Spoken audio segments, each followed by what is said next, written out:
Hello and welcome to CMC. I'm Steve Marks, a member of CMC's Board of Trustees and President of Hannah News Service. It's great to see everyone here today for such an important topic. Today, the Columbus Metropolitan Club is pleased to present the National Institute for Civil Discourse, sponsored by the Capitol Square Foundation in conjunction with the John Glenn College of Public Affairs, and in partnership with the League of Women Voters, Metro Columbus, and the League of Women Voters of Ohio. Our sponsors and partners are represented here today by many of their friends and associates. Let's thank them and welcome Charlie Moses, Chairman of the Capitol Square Foundation, to the stage to introduce our forum.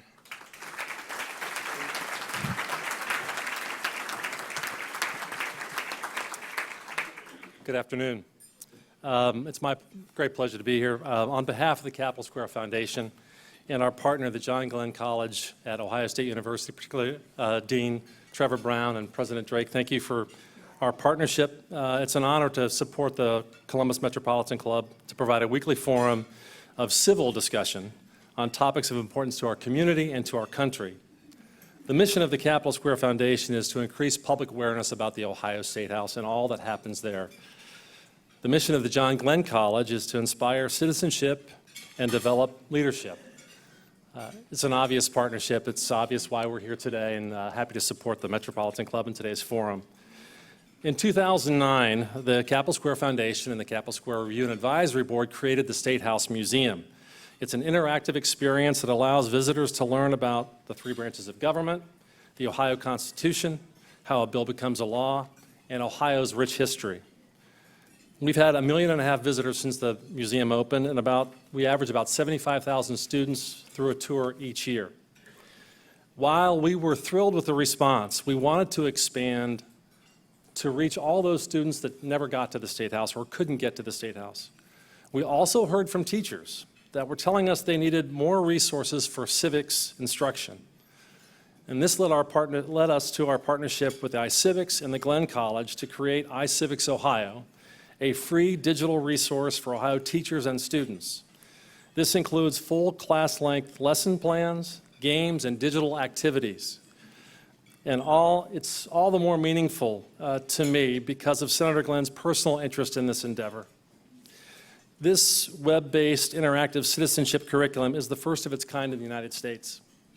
And since May 2015, when we launched iCivics Ohio, we've had nearly 750,000 visits by teachers and students across Ohio. We've got information at your table, some propaganda about iCivics Ohio. If you want to go to the website, it's icivics.org/teachers/OH. The foundation of our democracy requires that we converse, listen, negotiate, and compromise when necessary in a manner that enables us to do the people's work. Differences of opinion, party affiliation should never hinder respectfulness, thoughtful discussion, or friendships, because in the final analysis, we are all on the same team. To explore this simple yet powerful notion, let us turn to our expert panel. Please welcome former Democratic U.S. Senator from South Dakota and former U.S. Senate Majority Leader Tom Daschle.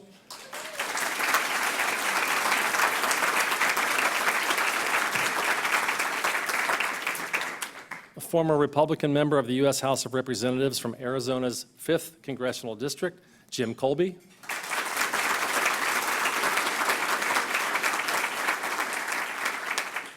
The Executive Director of the National Institute for Civil Discourse and my former boss, Carolyn Lukensmeyer.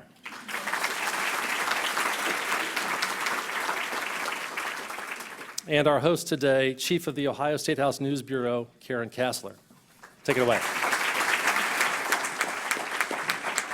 Just wanted to note that of the 750,000 visits to iCivics, my 11-year-old son, Jack, is a repeat visitor. He loves it, so kids actually do like this stuff. I want to get right to this. I solicited my followers on Twitter and my friends on Facebook for questions here, because I see a lot of stuff that gets posted on my own feed and I see throughout my day on social media. I wanted to ask people what they wanted to know about. So I want to get right to the questions, but first of all, I want to start with a quote here that I ran across. Here's the quote. Divisive rhetoric has become not only disagreement between parties, but a rejection of the legitimacy of the other side, validating a position that your opponents are immoral, un-American, and possibly worthy of being subjected to violence. That was a quote from Benjamin Barber, a political science professor at Rutgers, from a New York Times article about incivility in 1995. So we have been dealing with this for an awful long time. We thought it was bad under President Bill Clinton. Then we thought it was bad under President George W. Bush. Then we thought it was bad under President Barack Obama. And now we think it's bad under President Donald Trump. So I want to start with our two members of Congress here and put this question out to you. Neither of you are strangers to this in your personal situations. You were both on the receiving end of personal attacks, of insulting nicknames, of some things that even came from members of your own party.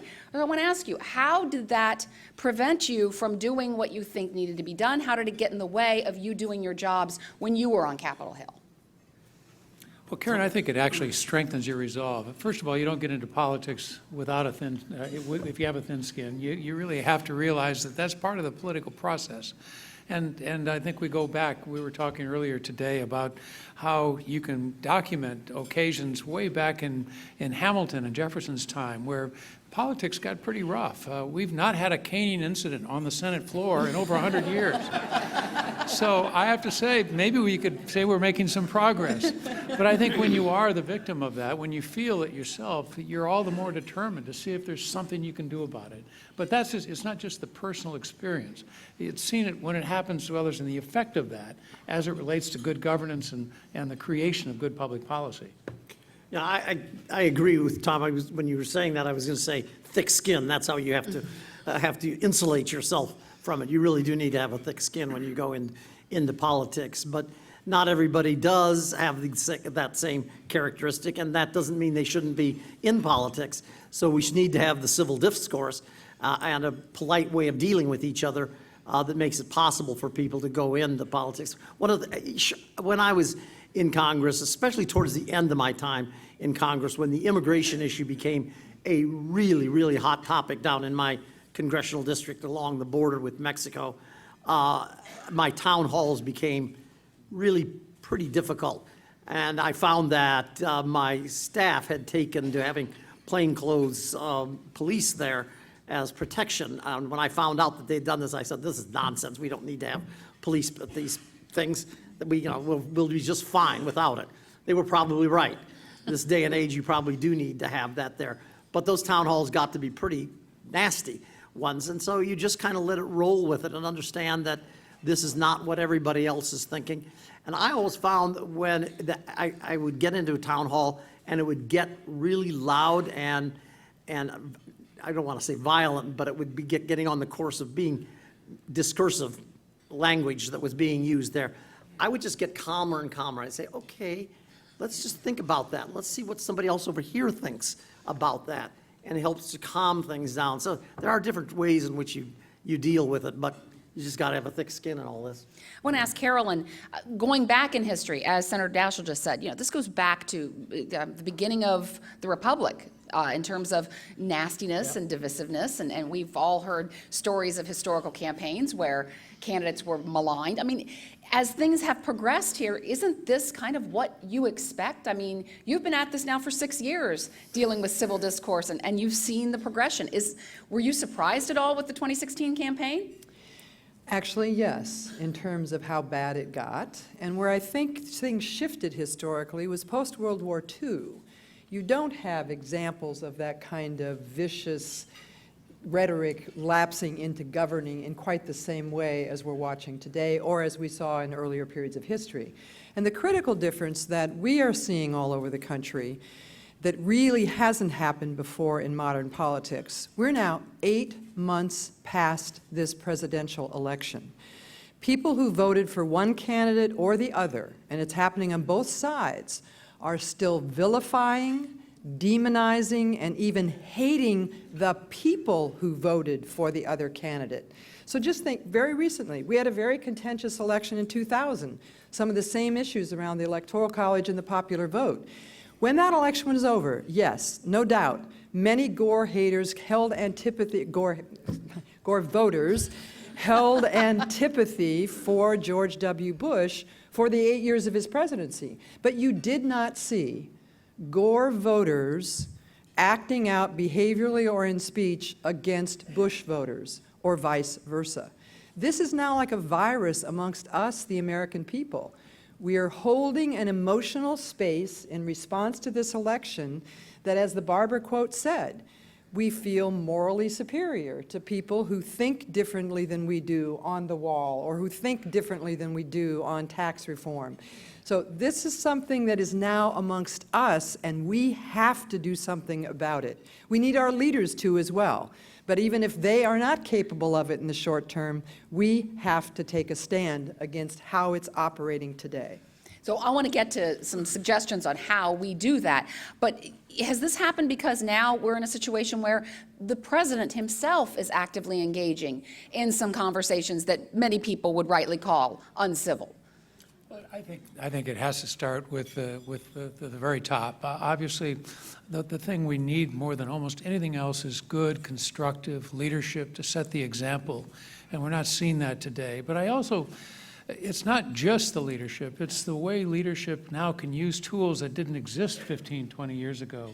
The tweets didn't exist when I got into politics. Probably it's a good thing, actually. But I mean, the social media has really changed. Truth is now just an option.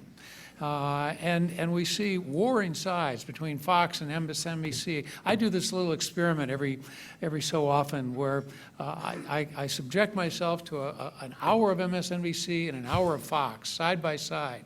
And it's a striking demonstration of the contrast in the way people get their news today. And that fuels a lot of this controversy and this extraordinary confrontation that we see playing out almost daily in the news.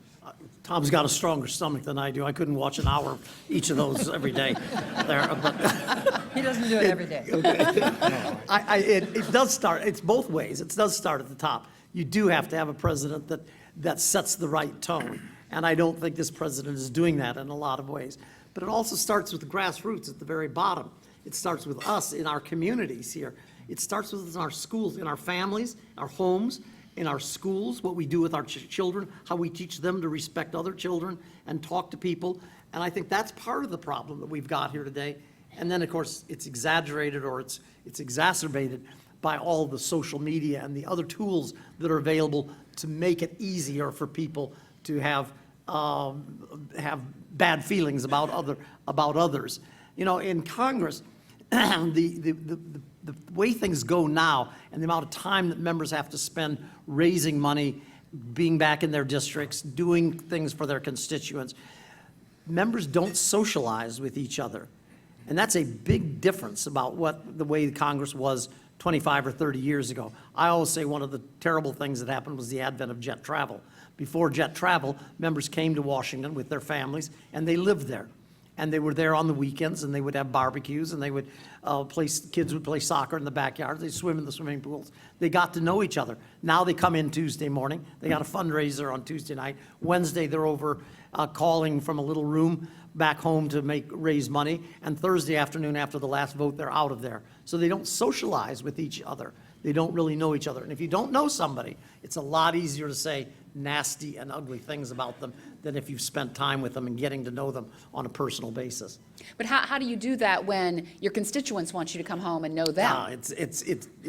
That's part of the problem. It's the scarlet letter now if you actually have your family in Washington, D.C. No member would do that. They have their family back in the district and they fly back home and make sure they're with the kids at the soccer games on the weekends, but they certainly wouldn't have their family back in Washington, D.C. With them. So what you have to do is find some kinds of substitutes for that. And I think part of the answer is not forcing, but pushing the kinds of interaction that we need to have, which is having lunches together, getting together in small groups, and just making it a point of reaching out to somebody you don't know on the other side of the aisle and saying, hey, how about having dinner tonight. I don't have to do anything. Let's go and have dinner tonight. We need to be doing more of that kind of stuff. Now, Senator Daschle just kind of hit on this when he talked about truth is just an opinion. We have Daniel Patrick Moynihan once said, everyone is entitled to his own opinion, but not to his own facts. Daniel Patrick Moynihan said that, not Mark Twain, not Abraham Lincoln, not Marilyn Monroe, whoever the internet this week said that. And that's part of the problem, is this idea of facts. And what can you trust? Who can you believe? Who can you actually turn to who has real information? When we have people on tape saying things when they say they didn't, we have data from government agencies that is being disputed.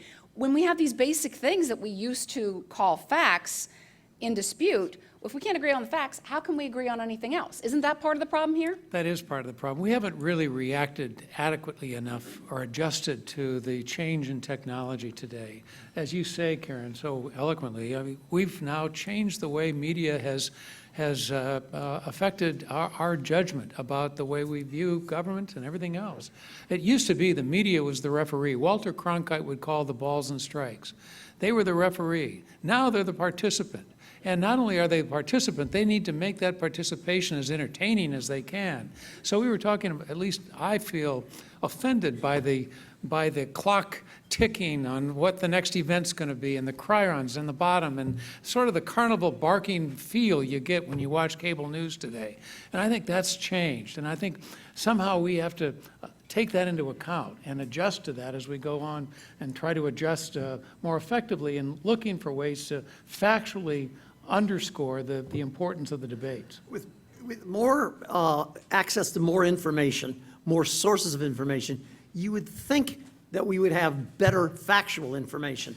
But in fact, what we have is just this array of different information that is out there, and people pick and choose, decide, this is my point of view, this is what I'm going to believe, I've got facts to prove it.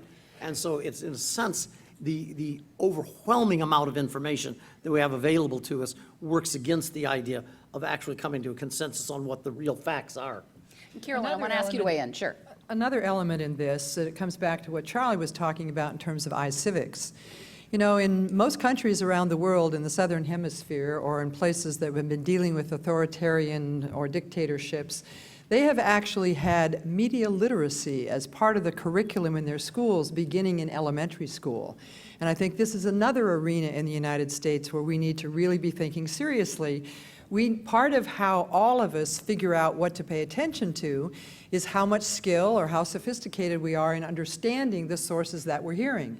But we're not protecting our children that way. We're not helping our children grow up in a sense of a context of, yes, this is a different information world. And how do I need to navigate as a person and as a citizen to feel confident in the choices I make about where I get my news? I want to ask you about something Representative Kolbe just kind of referred to, the whole idea of being in that dark room raising money. How much money is in politics? And isn't that a big part of this? That you have to raise money for the next election. The next election is your primary goal almost. Doesn't that make a difference here? And how do we get to some solutions on that? That's it. I think it's really one of the biggest challenges we face. The typical senator has to raise $15,000 a day. And so, as Jim noted, they spend an enormous amount of time, breakfast, lunch, dinners, receptions, calling. They sit in rooms smaller than this stage, and hour after hour call. I tell candidates somewhat, not necessarily jokingly, that in order to be a good candidate today, you ought to be in direct marketing, because so much of it is on the phone, calling people you don't know and sounding like you do, asking for bucks. And we've complicated it even more by making anonymous donations now. We don't even have the transparency that we used to have, and that's also a huge problem. And I think the amount of money, my last race in 2004, the entire amount spent was $50 million, and that was the most up until then. The most expensive race in the last cycle was $125 million. So we've gone from 50 to 125 in just 10 years. So you can only imagine what it's going to be like in another 10. And I just want to add, don't some of the people who donate too, aren't they feeling like they have a part of you? And that kind of creates this tribal attitude, I think, for some people about the party being so important, and that helps create some of the division, doesn't it? No question. And not only that, it used to be that members of the Senate were restricted to 2 or 3 committees. Well, now it's not uncommon to be on 6 or 7 committees. And the reason why is each committee has its own fundraising base. Agriculture has its own fundraising base. Finance, banking, education. And so they get on all these committees in part because it just expands their capacity to reach the base that that particular jurisdiction in the committee has. I'm going to disagree a little bit with this last point because I think that we still have the same limits on the amount of money you could raise from an individual that we've had for the last 20, 25 years. And so it's like ants on a hot griddle. You have to raise the amount of money you need, you have to find more and more, you have to expand your base, you have to get to more and more people, you have to spend more and more time doing that. There are the huge donors that are outside, but those are in the PACs, the super PACs, and so forth. And I was just going to make one point when Tom was talking about the cost of the Senate race. How about this special election in Georgia, $50 million for 18 months to represent 1/10 of Georgia in the United States House of Representatives? You know, this is insane. This is crazy, the kind of thing. But that's the way the money. And of course, those individuals didn't raise all that money themselves. They had all these outside groups that were raising the money and bringing it into the state of Georgia for them. And Karen, just one last thing on this. We've debated in the Supreme Court now for the last almost 50 years whether money in campaigns is speech or property. I personally believe there's not even a question. It's property. If money is property like everything else, but the court on a 5-4 decision has ruled consistently in recent years that it's speech, and that at the heart is really what we've got to address if we're ever going to fix this. And if I can speak about the public's view of this, which we hear all the time. In fact, usually when I'm on call-in radio shows or television, happened this morning on the Ann Fisher show, the public's view is that this big money coming from the bigger donors and coming from the PACs is that what matters now in politics is just wealthy people and special interests. So what am I to do? It's a real disengagement. It's a real disempowerment. Tragically, for some of them, it means that they actually withdraw from the field totally, even stopping voting. We're doing focus groups right now with people who chose not to vote in the 2016 election. And very often, the primary cause is money. And most often, the secondary cause is the just complete incivility and disrespect. The word that gets used most often when we hear from the public relative to the size of the money that's going into politics is that's immoral. And they then say, you know, we could give early education to every child in America with the $7 billion that was spent in the 2016 presidential election.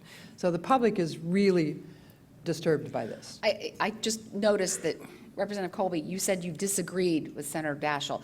Disagreed, that's it. It was very civil. It was a very nice moment there. Just want to draw attention. So I'm wondering if part of the problem here is that a lot of the people who are part of the problem are not in the room here. These folks are all committed to this and interested. Isn't part of the problem that you need to reach people who are not interested in being reached? Yeah, they've already made up their minds. They're not here today because they don't want to listen to this conversation. They know what the facts are. They know who's the right one and who's not the right one. And so they don't need to bother and come and listen to this today. Yes. How do you reach those folks? Well, there's With the old joke about the politician addressing the voter. Why is it? Is it ignorance or is it apathy that you're not involved? He says, I don't know and I don't care.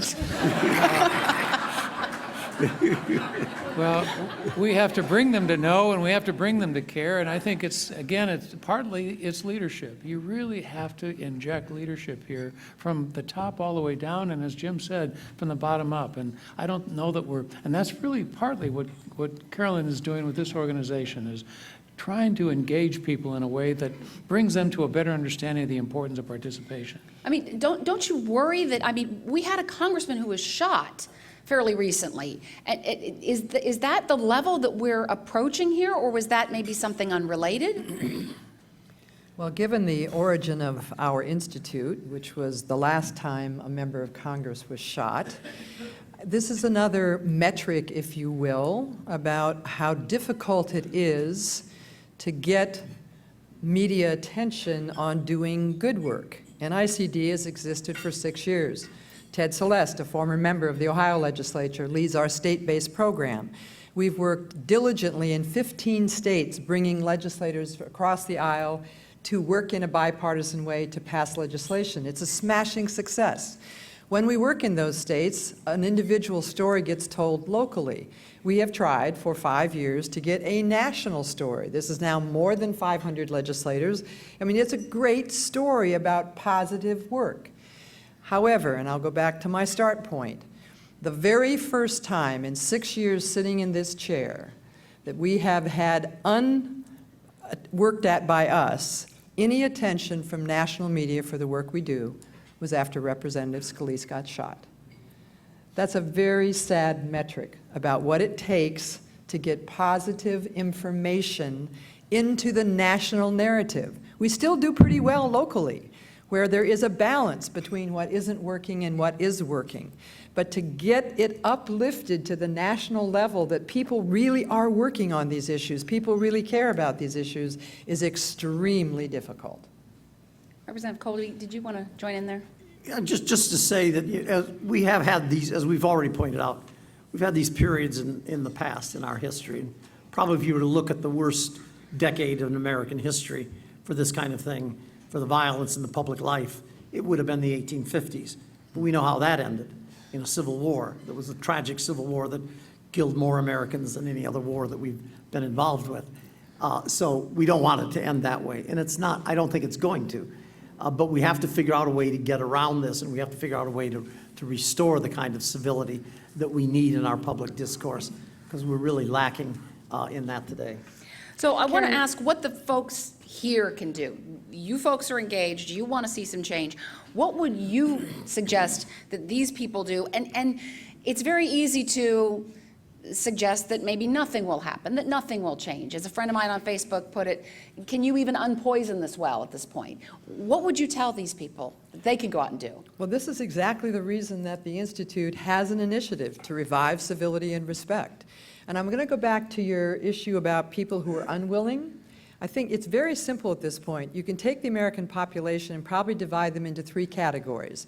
Those that are very concerned about how this incivility is seeped into our daily lives, in addition to what our leaders are doing, and want to do something about it, really care and really want to change it.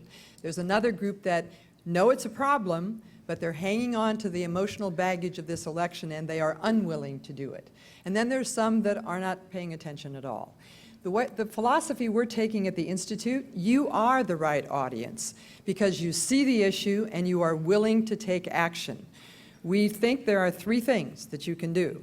One is we are widely distributing across the country a pledge to civility, similar to what the freshmen in the House of Representatives have done, which is to stand up and say, this has to change. That's a very bright light of 46 members in the House of Representatives that have pledged to be civil with one another and to influence their colleagues. The second thing is you yourselves to engage some people who think differently than you do. And you can start with the willing. You don't have to go find someone who's not open to this. But in Ohio, you've got a budget crisis. You've got a possible redistricting initiative. You've got an opioid crisis where there's huge disagreement amongst Ohioans about what's the government's role and what should be done about the opioid crisis. And I'm sure there are many that I have no cognizance of. But we have the materials, we have the support, if you're willing to engage people in a conversation who think differently than you do. And this could be very much in your neighborhood. I'm getting calls from ministers, rabbis, and imams about congregations, synagogues, and mosques that have not really been the same working as a real community internally since the election. So the place to do this can be very close to home. And then finally, to organize some larger discussions. We are partnering with many organizations in Ohio. I see the Humanities Council sitting right in front of me, the Interfaith Council, a lot of school systems. We hopefully will be working with universities and community colleges, where we will provide the support for you to hold a community conversation on one of these difficult issues and take a step back to what just got demonstrated here. We can disagree even very, very strongly, but in the end, What we care most about is the core ideas that America stands for in terms of inclusion, liberty, justice, and we can't leave the other half out of that inclusion. So we really hope you will join us in this initiative. Just to follow up, and Carolyn's got it all correctly there, just a personal little story there. One of my former staff persons, who is a brilliant guy in international economics and trade, very pro-free trade, very moderate, has taken a position, much to my surprise, in a Trump White House as a very high-level position there on trade. And thank God we have got somebody that's speaking out on some of these things in the administration. But he told me that when his neighbors found out he had taken this job, they ceased talking to him. No one in the neighborhood will talk to his family any longer there. And this is just across the river in Arlington, Virginia. And, you know, there's no reason for that. We should be able to have the conversation to say, why did you do this? How are you doing? And, you know, what kind of things do you think we can do that can change things there? So reach out to somebody in your neighborhood and have a conversation with them. Perfect. And also how people who want to reach somebody in public office who they feel might be a help or part of the problem. How, Senator Daschle, would you encourage people to reach out to actual public officials or people in those public officials' offices? Well, I can say from personal experience that it really does make a difference when your constituents reach out to you and emphasize something. It really, sometimes I think a lot of people sort of discount whether it matters, whether you contact a member of Congress today. It matters a lot. It used to be, and I don't know if it's probably not quite the same as it used to be in this context, but members, when I'd ask them if they were going to vote for a certain thing, he'd say, well, I've got to vote my mail on this one. And by that they mean I've got to vote what my constituents are telling me I've got to do. Well, I don't think most of my former colleagues hear enough from their constituents about the importance of this issue.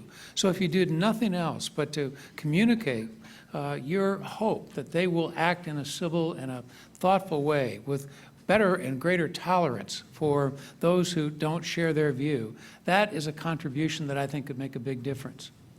And don't forget to respond to them when they do something positive. Exactly. Because they need positive support when they're actually working across the aisle and actually, you know, an attaboy and attagirl is just as important as the, wait a minute, don't do that again. Right. Now, in a few minutes, we will move to your questions from the audience, but I want to ask one final thought here as we move into that area.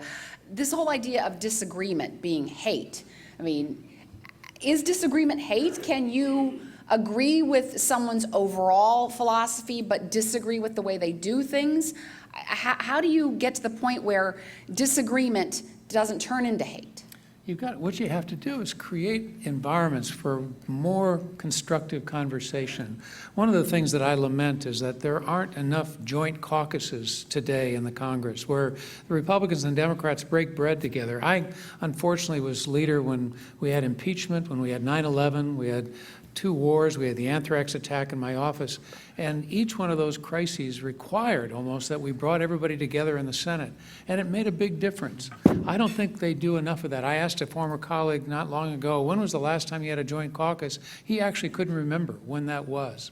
And so there have to be more the creation of more venues for dialogue and the building of relationship, at least to take in part what used to happen as a matter of course when people socialized because their families were here. That doesn't happen. We've got to create them now, and we need to do a better job of that.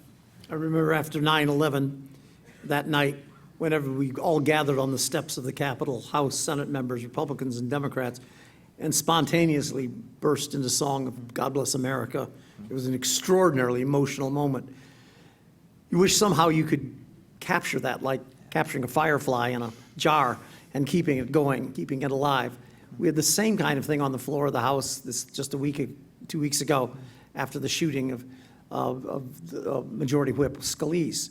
And this coming together, if somehow we could capture that spirit and keep it alive and keep it as part of the ongoing discourse, that would make a big difference. But both of those things that brought people together, Tragedies. And that's extraordinary. That's the kind of thing that it took to bring people together. And how long did it last? Yeah.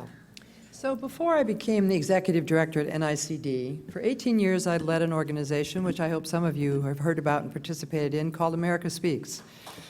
Thank you.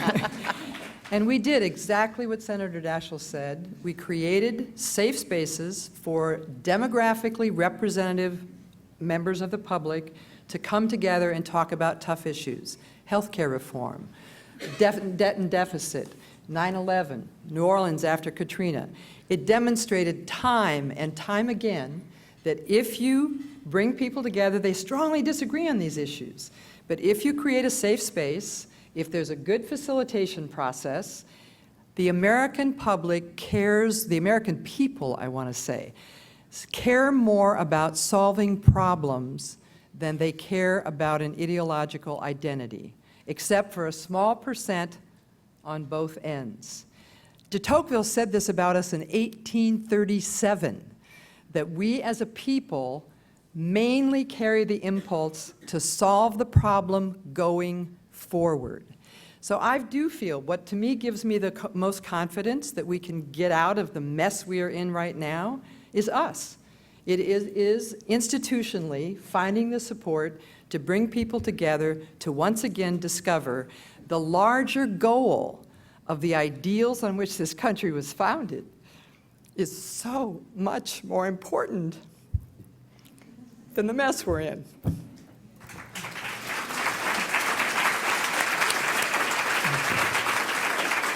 And it's interesting, you mentioned safe spaces. That's one of those words that gets thrown out there on social media that gets made fun of and you know, that helps to lead to some of this real uncivil conversation that's out there. So it is now time for questions, and I'll go through the speech here. You all know it, but still. It is CMC's tradition to take audience questions, thank goodness. Please state your name, ask your question, and we thank you in advance for not making long editorial remarks. Do we have a question here, our first question here for our panel? I'm John Connor, retired from the 10th District Court of Appeals. You know, I'd like to hear your comments on redistricting and the way that the states are able to carve so safe, you know, so you're in a congressional district, you can't get beat, and so you don't listen to the people, you just push your philosophy. That seems to be one of the big problems, and tell me how, you know, we could deal with that. Thank you. John, you're absolutely right. That's really one of the biggest issues now. There's only about, Jim can correct me if I'm wrong, but around 40 competitive districts out of 435 in the general election. So the primaries are now more important than the general in the overwhelming percentage of House seats, and even in some cases in states. But that has changed the dynamics a lot. People are worried about getting primaried. In fact, I was saying earlier, we've given Dick Lugar the quality of being a verb today. People don't want to get Lugared because he was beaten in a primary. And so that's a common lament. I don't want to get Lugared. I don't want to get primaried. And what they're saying by that is they don't want their base to be upset with them when these issues come before them. And so in order to avoid the confrontation with their base, they're going to be as supportive and as responsive to the base as they can at the expense of everybody else. And that has created a dynamic where we see even greater polarization, people more worried about their base than they are the voters in the middle. And that has changed the complexion in the House and Senate a great deal. If I might add, there's no easy answer to this question because there's flaws to the election commissions that exist in a lot of states, even like Arizona. They're not perfect by any means.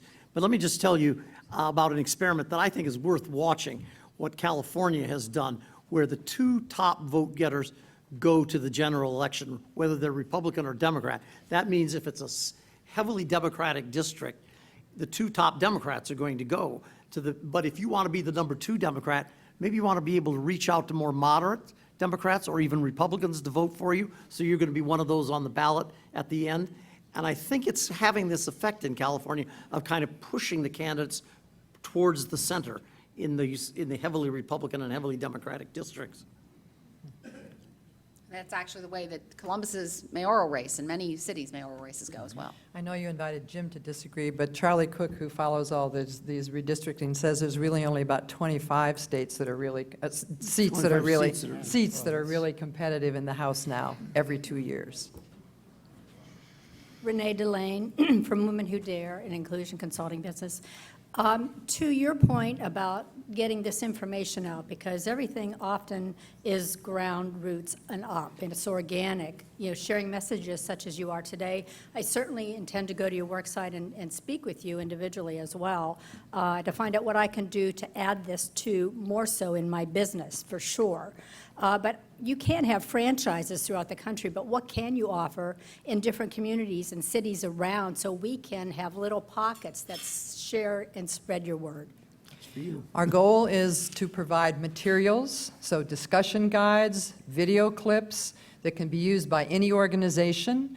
We will actually also collaborate with local organizations to do facilitator training. You have some great examples of this already happening in Ohio. Actually, I meant to earlier, 2 shout-outs in Ohio. A group of civic leaders and former legislators created something called Beyond Civility in Cincinnati and have been doing this work for some time. And I think I saw Steve Stover earlier. He's the chair of the Ohio, done in honor of former Chief Justice Thomas Moyer, the Ohio Civility Collaboration. So we want to work with those organizations to make this as available to any, could be an individual, it could be a Girl Scout troop, it could be, anyway, that's the way we'd like to work. And just go to the web. I also should introduce Laura Linton. I don't know where she's sitting, but she is going to represent us full-time in Ohio on this initiative. So give your business card to Laura today. There you go. And actually, there's a lot of our staff here. I should have acknowledged you all earlier. If the staff who's here today would please stand so people know how serious we are about doing this in Ohio.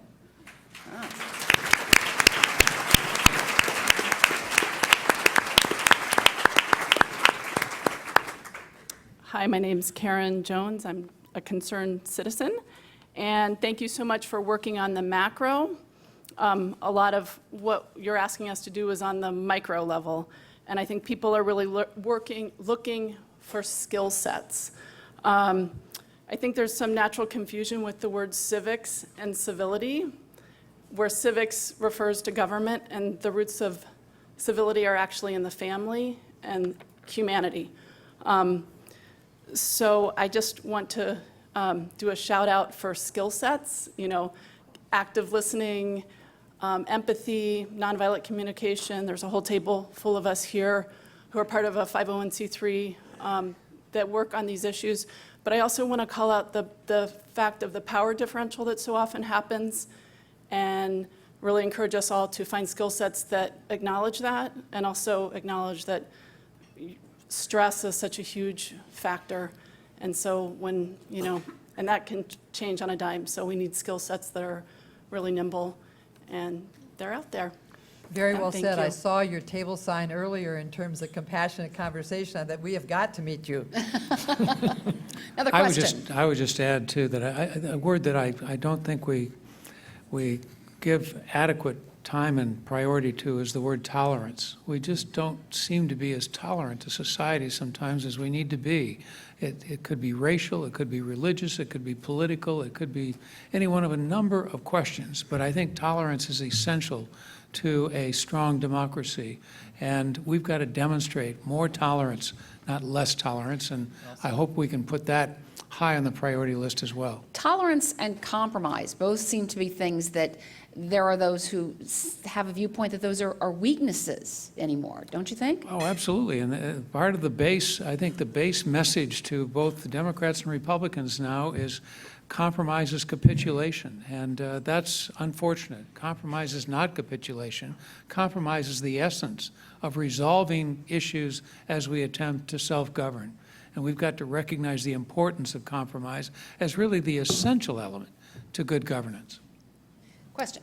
Yes, hi, Todd Kleiss. I'm with the Ohio History Connection, and I should probably start by saying that I just returned from a week's vacation in Senator Daschle's home state of South Dakota. So loved it, thank you. You're in the Black Hills. I'm very passionate about these issues. I want to thank you for what you're doing, all of you, including Ted, Celeste, and others here in Ohio.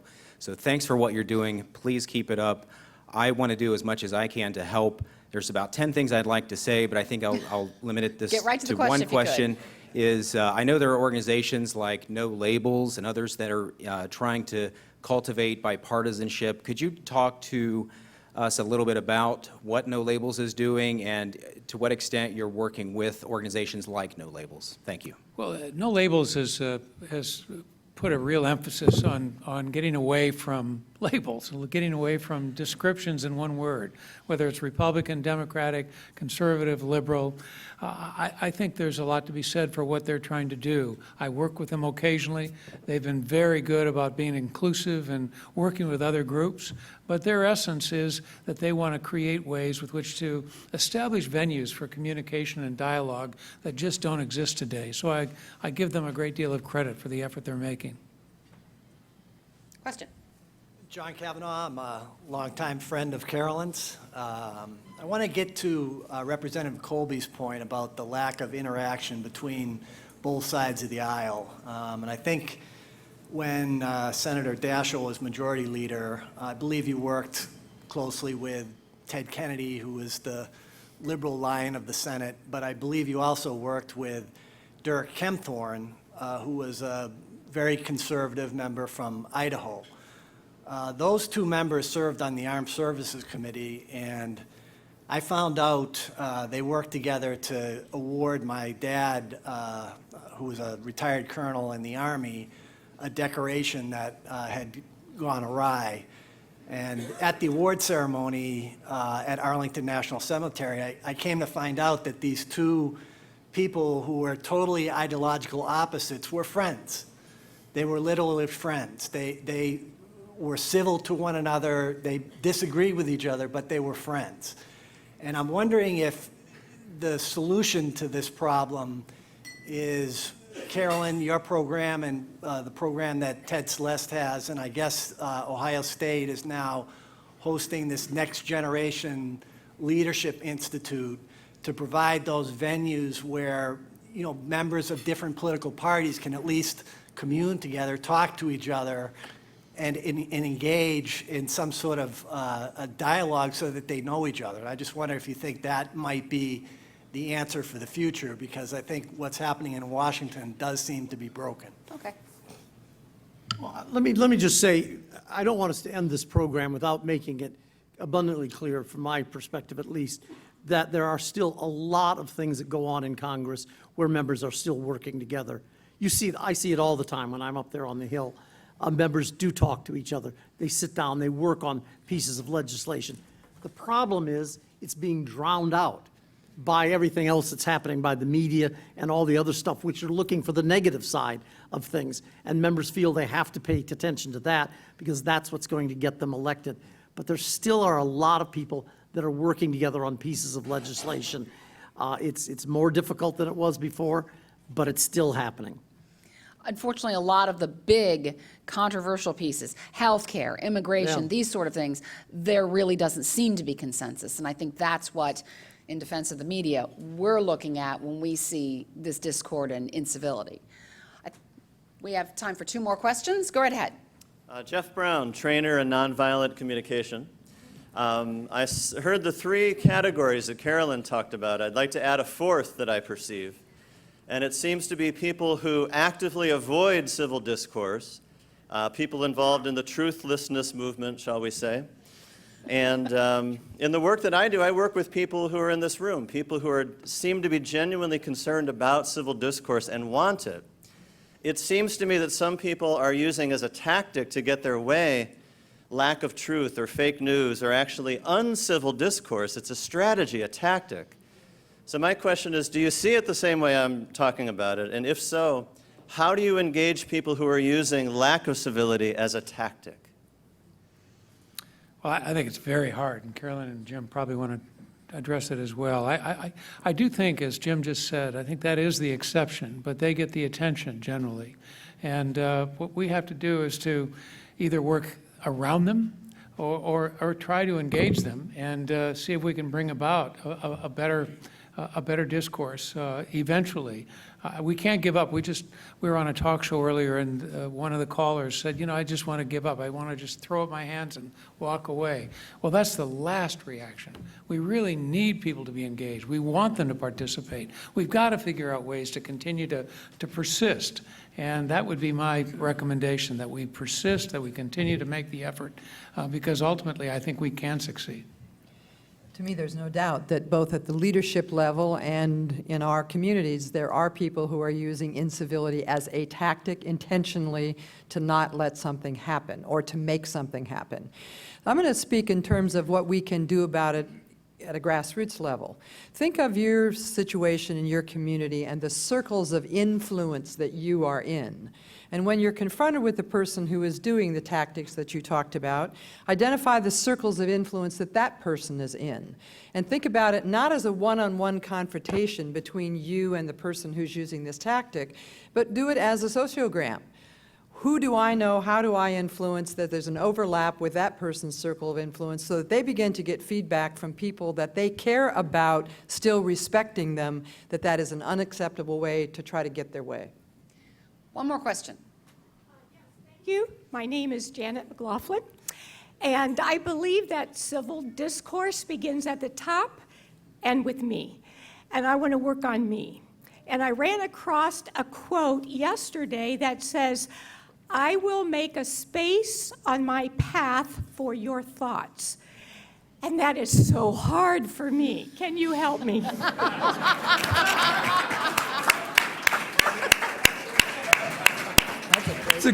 It's a great quote, and it looks like you're already doing it. So you're making the path for somebody else's thoughts, and that's wonderful. I love that quote. I got to remember that one. Yeah. We do too. Thank you. It's beautiful. All right, turning it back over to Stephen Marks. Excellent. I hope you enjoy, see, this is what happens when you're after Charlie Moses.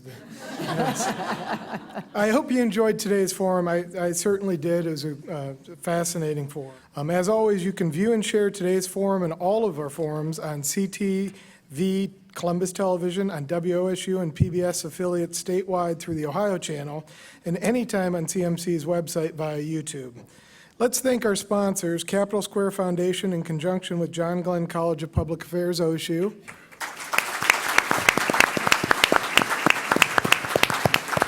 And our partners, the League of Women Voters, Metro Columbus, and League of Women Voters, Ohio.